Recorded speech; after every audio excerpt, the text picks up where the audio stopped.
Okay, so this is the third project in the multiple fitness centers, and it is the Gateway Fitness Center.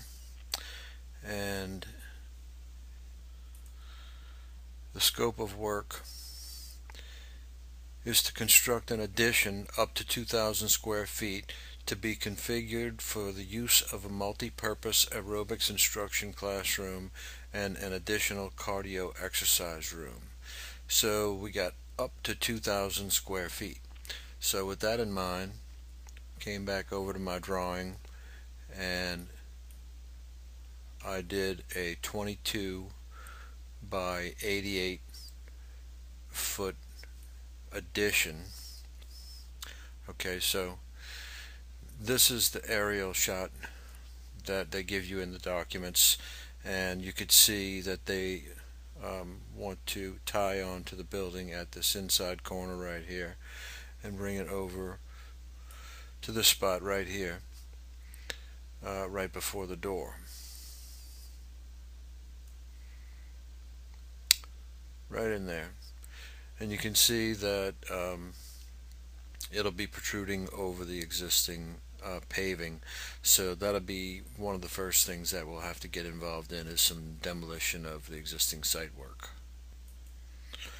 Okay, so and when I look at this closely, I can see exactly why they wanted to construct the addition from the points that they did. It makes very good sense, because if you look at the drawings right here, you could see that there's a steel structure right here, and there are columns that are covered by the brick, and then inside of that little trough right there is a drain leader or a downspout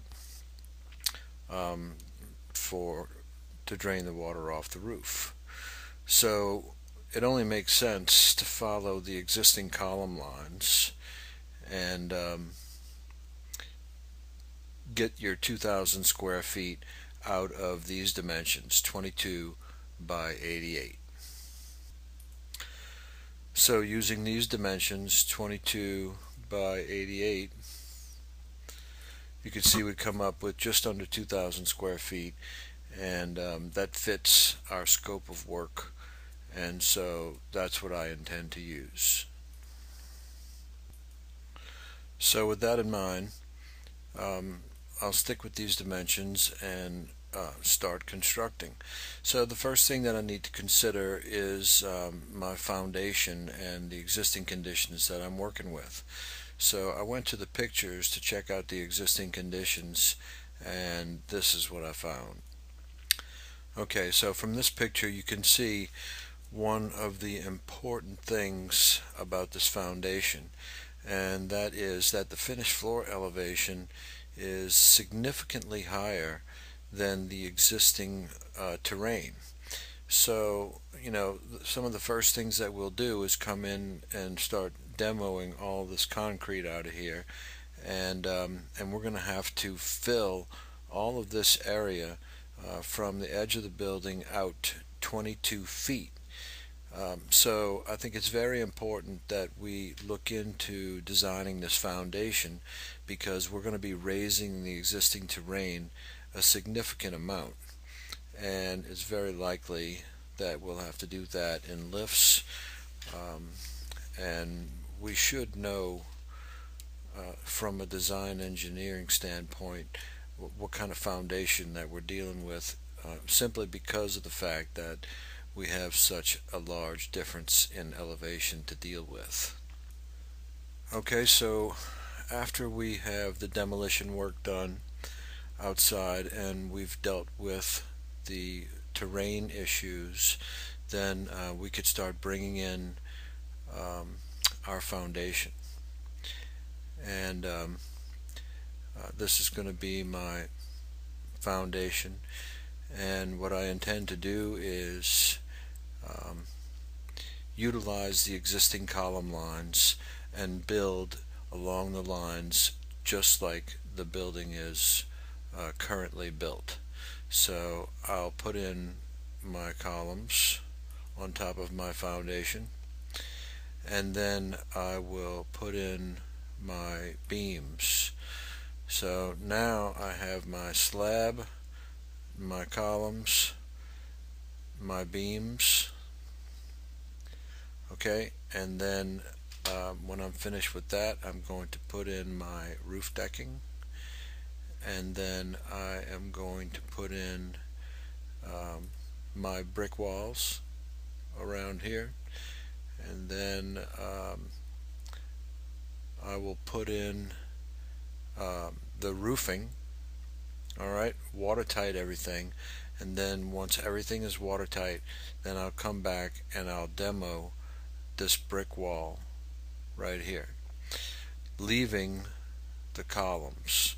So I'll take the brick off from this side, and then I'll begin to take this wall down.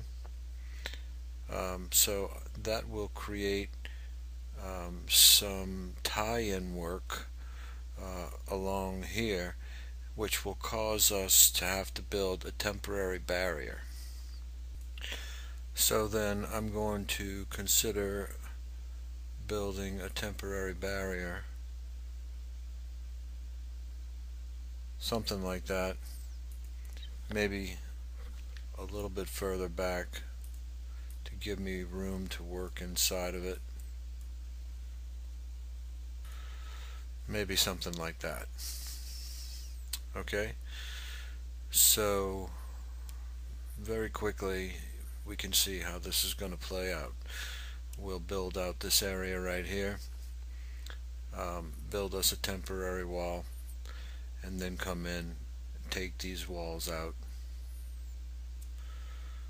and I'll begin to address the interior walls in just a second.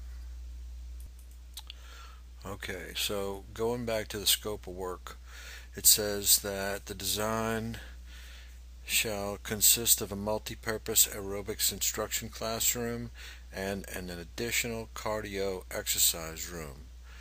Design should communicate a sense of activity and fun while tying in the existing structure and complying with installation architectural standards. Alright, so we know that they're looking for at least 2 rooms, so I'm going to give them that. Okay, so first of all, I'm no architect, and I know that architects have their own way of doing things, but the scope of work says we need 2 rooms, so I'm going to give them 2 rooms, the simplest way that I know how, and that's by creating a simple wall. Now, the architect may not want to do it this simple, he may have other ideas, but for my purposes, I'm going to draw a wall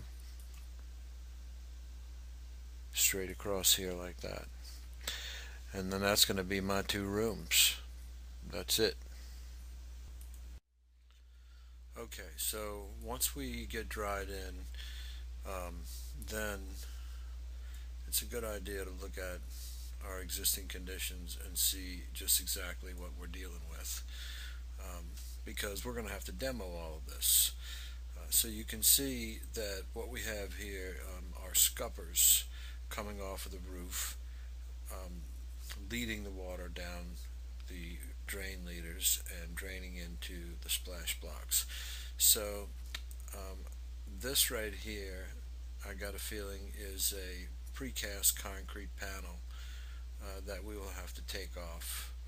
So we'll have, let's say, 6 of these precast concrete panels to demo, and then we'll be demoing all of this wall surface, being careful not to affect the structural steel column that lies behind right in here. Okay, so that's pretty much it for the demo on the outside after we have our building in place. Okay, so moving on. So we've got our building built now, at least dried in, and we've got our demo done, and so we need to build out the interior, which I won't go into details about, but one thing that is of importance is the fact that we're going to be rearranging the terrain on the outside. So we are going to have to do some new site work in making sure that these sidewalks go around and lead up to the building, um, just like they do now, except once our addition is complete. So we'll have some new concrete work to do out here as well. And that pretty much wraps it up for the general scope of work for the Gateway Fitness Center. See you guys in the next video.